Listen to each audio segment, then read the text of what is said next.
up, everybody? So we're going to have a conversation with me and Aminé, superstar. He's from out here, great dude, great artist. So make some noise. Let's get it. My bad, my intros are terrible. I'm sorry. I should actually I'm really bad at introing, so I apologize. I'm like, that was fire. Dude. I'm like, great dude. Great artist, great dude. Yeah, I'm sorry, man. I love it. Simple. All right, man. Thank you so much, man, for doing this. First, I want to just talk about where you from. Where are you from? Talk about it. What's up? Portland, Oregon, baby. Okay. Man, coming to Portland, I want to watch my words. It'd be weird, man. It's a little weird, man. Like, what's the culture? Like, I understand a lot of cities. Like, I pop up shops around the world. Like, I travel a lot. It'd be certain cities I'll be like, damn, I can't put a finger on it. Like, what's the culture out here like? Like, what's Portland? It's definitely like a duality, you know what I mean? Like, from people's perception of Portland, it's always like Portlandia, you know what I mean? It's always like the hipsters. It's always the common stereotypes of what the city is. But the area that I'm from, Northeast Portland, that's one of the most predominantly black neighborhoods, you know what I mean? Like, what I grew up seeing, it was beautiful. Like, it didn't really feel like what people talk about, you know? So for me, like, anytime people ask me where I'm from, when I go to these record labels or whatever, I love to say I'm from Portland, you know what I mean? Just because it's not what they expect, and I love to change that kind of narrative, you know? I love those, like, hometown stories. I feel the same way about Chicago. I mean, I'll be around the world. I was just in Japan, and this dude was like, you from 63rd? Like, no, I'm not from 63rd, but I'm proud that that's your reference point to Chicago. Yeah. You know? Yeah. But, also, too, man, I've been following your journey for a while, and I really love how you intermix, like, your culture, if you want to get into that. Like, and I guess the banana, perfect example. Can you talk about what does that mean to you and your background and your upbringing? Like, I see that's always a focal point in a lot of your art direction. I think that's super cool, but I know it's deeper than being like a cool logo. Yeah, definitely. For a lot of people, it just seems like some cool little graphic design moment that we just do, but for me, it represents a lot of a deeper kind of moment for me. When I was really, really broke coming up in Portland and I was trying to shoot music videos, I could not really afford props or big budget music videos or anything like that. So one of the first ever props we did, because I was trying to convey the color yellow just throughout all my music videos, was a banana. And that was like the cheap prop that we could afford. And for me, I always wanted to make that the logo that we went with throughout my career, just to remind me how broke I was, you know? It was just a good moment for me to just always see that and always remind me of, like, where I came from in a way. Hell yeah. Something I always struggle with, I feel like when coming up in Chicago is like some type of, I don't call it success remorse. Yeah. You know what I mean? I know exactly what you mean. Yeah. I wish I could explain it better, because it sounds like so morbid and like just so sad, but like, you ever, like, I know in Chicago, like, just me making it. Obviously, Chicago, we have a lot of, people that's made it, but like from my friend circle, my era, sometimes I feel a little guilty. I travel around the world. I've accomplished my dreams, and sometimes you come back home and you're like, damn, most of my childhood friends are either, and it just, I feel really, that's guilty, and sometimes success really beats me up because I wasn't able to do this. As much as we like to hire, I'm pretty sure it's been friends and family that's worked with you and worked for you, and sometimes that always fails. But how do you deal with that type of success remorse as far as and coming back home and I don't know. I don't really, not to say like life's great. Yeah. But I don't really have that as much as I used to maybe coming up. Just because I make sure to just. I still got the same friends since I was like 18. I still got the same friends since I was 15. I just see everybody so consistently sometimes, so it doesn't, I don't know. I just don't feel that as much anymore, Can you talk about your upbringing with sneakers and, how Portland shaped all that? Yeah. I feel like growing up here, you just line up at your local sneaker shop like every week, just at like 6 a.m. or whatever in middle school and high school. That was something I consistently did. So I was always kind of like a sneakerhead in my life, but there came a certain time in my life when I was like 18 and I wanted to pursue music. I couldn't afford the music equipment or studio time in any sort of way. So I sold like my entire collection just to be able to afford like that mic and a laptop and all that stuff. And to this day, like, it paid off for me, you know what I mean? Because I found something I loved rather than something that felt material. You know, designing sneakers and things like that is such an amazing feeling to be able to give that to somebody to hold in their hand and experience. But I also know that there was times in my life and in my friends' life when they couldn't afford those sneakers or anything like that. And to create music for me too was this opportunity to, you know, like, mixtapes are free, you know? So it's nice to be able to give art for free sometimes as well. How did you, you know, start working with New Balance? I started working with New Balance in a way that felt real natural. I think for me, Justin, who's on my team, and everyone who works with me knows that our life motto in most situations is to work with people who want to work with you as well.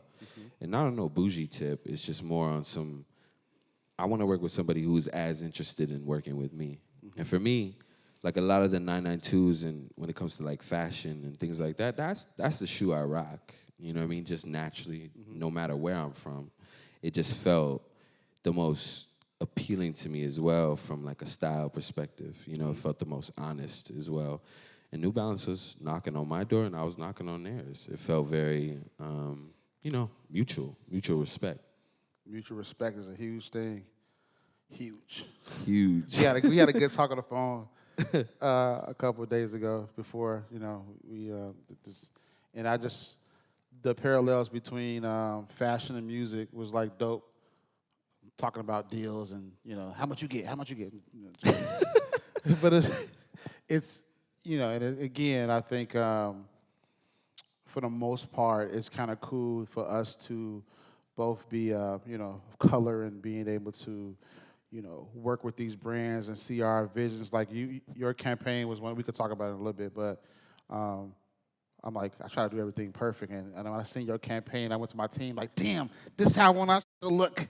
It was dope. It was like, this is clean. I appreciate that, man. As much as we can, you know what I'm saying, can you talk about that, before we talk about your first shoe and what came into that, can you talk about that billboard? Can you, that was some ill, it was some ill, it was ill. I appreciate that, man, yeah. I think for me it was just what I try to create in as far as like marketing moments. What is the billboard? Maybe people might not know. The billboard says a kid from Portland has his own sneaker. I love that was approved. That got approved, and yeah, you know what I'm saying. It's sometimes it's good to just talk it. You know what I'm saying? Yeah. It's funny though, because I'm not really like a guy who hops on like Instagram lives and talks my. You know what I mean? Like I love just putting it into the art and putting it into the creative and little hints like that for people to recognize what that phrase might mean. You know what I mean? So for me, it was putting that phrase, being from Portland, and putting it on a highway that everybody drives on in Portland is very important. You know, I feel like if I was like 18, 15 years old coming up in high school in Oregon and seeing somebody from Portland doing that, it would make me feel like my dreams are a lot more achievable, you know what I mean? So growing up, it just didn't feel like it was, and that's why I try to like bring back a lot of the marketing moments that we do, basing them in Portland. Even something like this, I think this is just really, really nice to be able to just talk in front of people who live here, you know what I mean? Shifting gears a little bit before we talk about your shoe, like I'm always intrigued to talk to different artists about how the pandemic affected them, or it was, you know, positive or negative. And a lot of times it's like, yo, I had a whole album that was supposed to come out, and or I like 2 videos got canceled. Like, since that's such a prolific time, you know, for us now, they're like, what were you doing that year and a half and stuff was shut down? How did you deal with the pandemic, and did it stunt anything that you had going on? Yeah. I had this album called Limbo that dropped in 2020. Yeah. And yeah, we had to adjust. You know, Yeah. it was supposed to drop in April. It dropped in like August. It was supposed to drop right before the pandemic actually started. But aside from the actual like art and stuff in the pandemic, I think the pandemic really changed me in a way that was for the better. Because once we were all allowed to go back outside, I think I take nothing for granted anymore. You know what I mean? Like, I feel like moments like these are that we get to like do a talk or a concert or just a moment where interacting with people feels so much more valuable now for some reason. I don't know what it is. It just, not to get all spiritual, but human interactions just feel so much more valuable to me now. And I think I didn't value it as much pre-pandemic. You know what I mean? Beyond like family stuff, just career-wise, All-Star Weekend had just came to Chicago. Yeah. So I dropped my first shoe with New Balance. Went crazy. So I'm like, you know what I'm saying? I know. Went crazy. And, you know, I'm on top of the world. I go to Boston to talk about what the next shoe looked like. And then the world shut down. You know what I'm saying? Yeah. And I was like, oh, shoot, I was a one-hit wonder. There's no more out. You know, I was like really beat down. And I had time to really work on the next campaign, which ended up to me being like I think, you know, for me, it was dope not to just be like, not a one-hit wonder. But that's why I really treat this like albums. So I try to make each project feel different but live in the same universe. So to your point, being at the crib, I think that's the reason why my second shoe was like called Outside Clothes. And, you know, so it ended up being a blessing, you know what I'm saying? But that's just one of those things I like to ask people, like, yo, how did the pandemic really affect what you had going on? The stories you hear, you know, just intriguing. Yeah. Let's talk about your first shoe. How did that come to light? How did you feel? I have so many questions to ask you about that. But how did it come to light, working on your first shoe?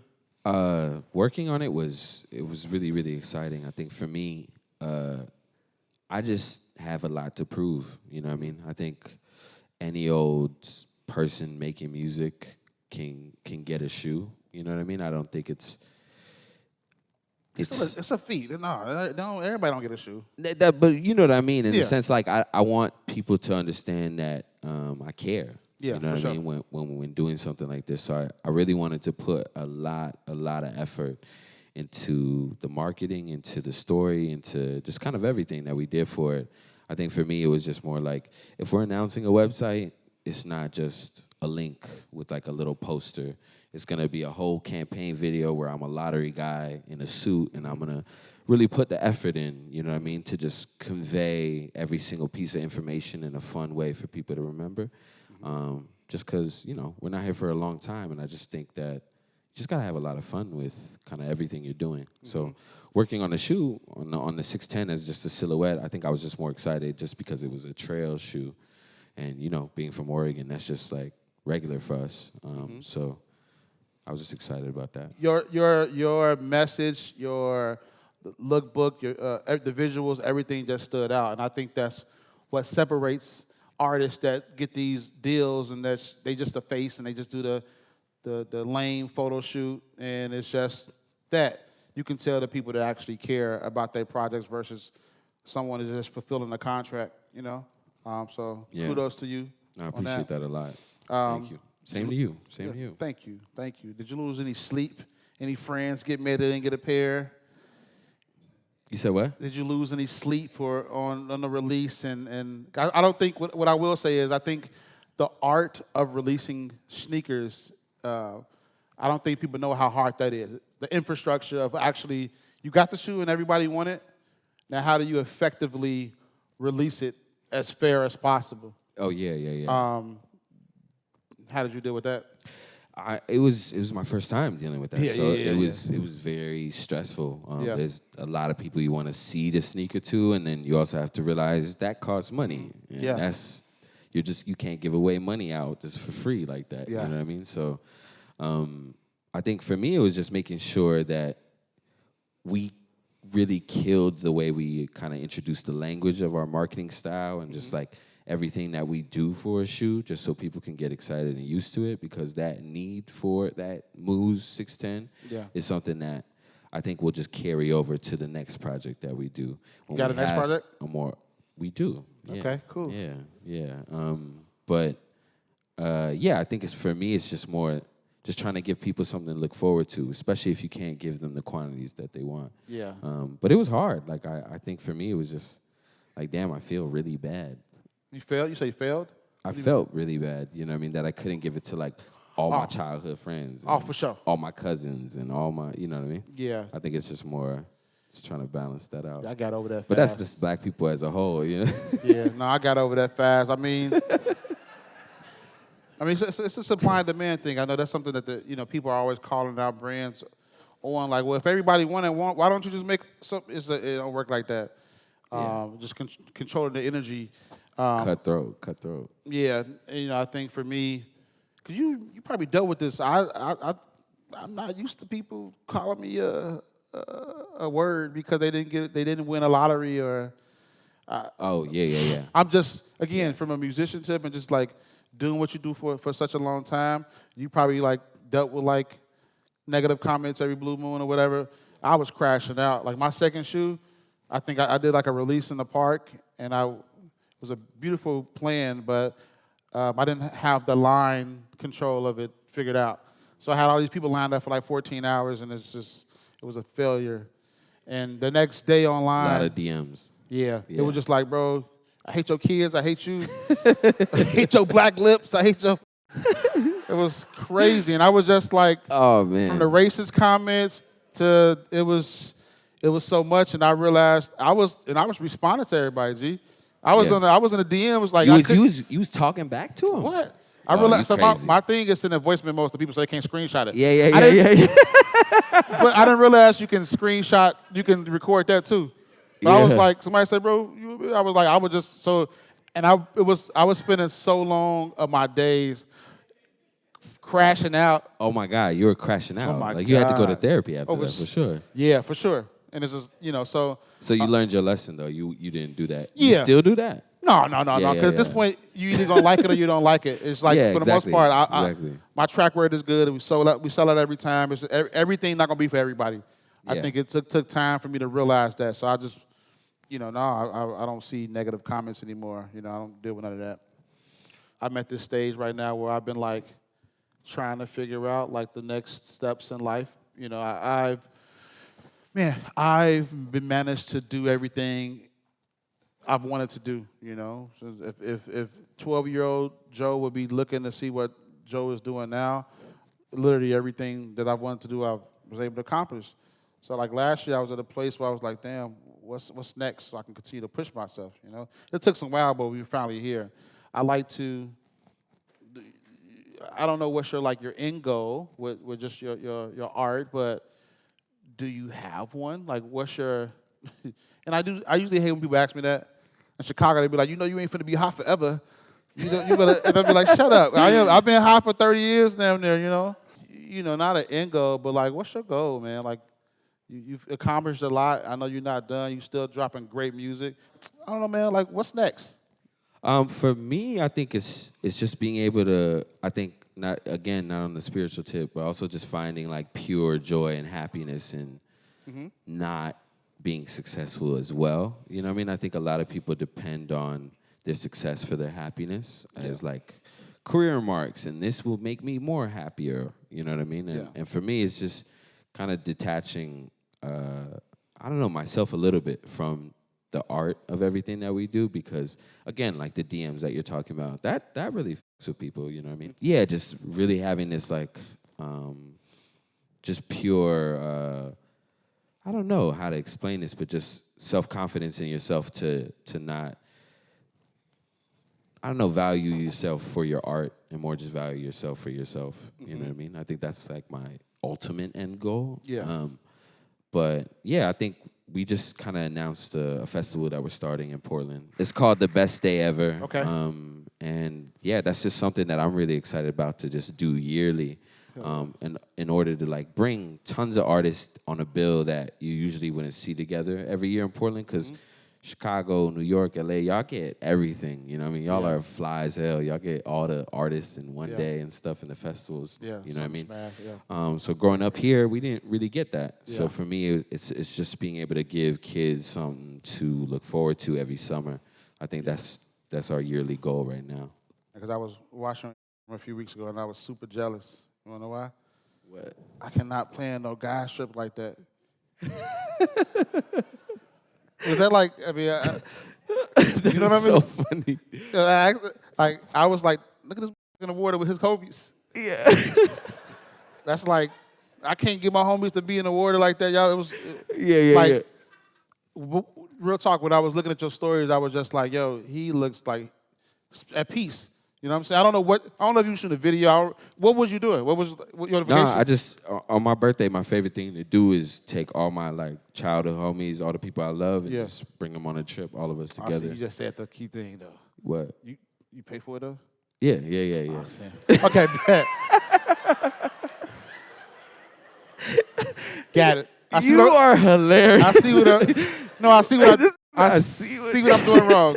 No, this is my thing. I get the place. Everybody just get their own flight. We good. Okay. Yeah. That's easy. My favorite thing is to spend money on my friends. That's like my favorite. I love that. Hell yeah, I love that. Yeah. I love to. That's the ultimate like feeling of success to me. I think like buying yourself something is like, I don't know. That's not really like fulfilling. No, I love that. Damn. Yeah. Do you love that? No, you just blew my. This is the best part of this. Like, damn. Am I cheap with my homies? Yeah. I don't know, bro. You gotta ask yourself that That's question. crazy. I'm about to put in the group chat. Yo, do I take care of y'all? Yeah. Like, let's do some water. What you had? You was in Turks? It was in Turks. Yeah, I love Turks. Yeah, I've never been. I'm just proud as I've been able to grow this thing. The power of saying no has been like very important to me. I've turned down checks and opportunities that could change my family life, you know, for the most part. And it's been kind of dope to see how far I've come. I think I'm very proud about my no's and how far I've been able to grow this thing. And like in my hometown, it's not easy. So I think sometimes I look at the crib I bought and how the schools that my kids go to, and I'm just like, you know, besides like jewelry and clothes, and I like to shop. I look at my closet like, yeah, I'm an ill. Stop, damn. You know, but I just think I look at I take care of my family. My gas might be. I do take care of my family. Kids. But yeah. So I look at what I've been able to acquire based off drawing sneakers in the notepad in 3rd grade and 4th grade and where I'm at now, and it makes me feel good that I made it this far. So that's me. I remember the moment I got cut from the basketball team. It was a traumatic moment for me. I was crying. It was terrible. And I definitely felt a little lost in what I was going to do with my life because I felt a little bit useless, you know what I mean? And I think a lot of us feel that way sometimes. But I think I was like 18 when I wrote like my first verse as just like a joke. And me and all my friends were writing like a diss song to another high school in Portland. I think it was like Jeff. So we all wrote verses, and the next morning I heard all my friends' verses, and they weren't better than mine. And that was the first time. That was the first time I ever felt confident in myself, you know what I mean? Like when I was playing ball, I felt like tons of my friends were better than me. But that was the first time it made me feel really good inside. I just felt like I had found something that I really loved, and I'll never forget that moment. Well, with that being said, thank y'all.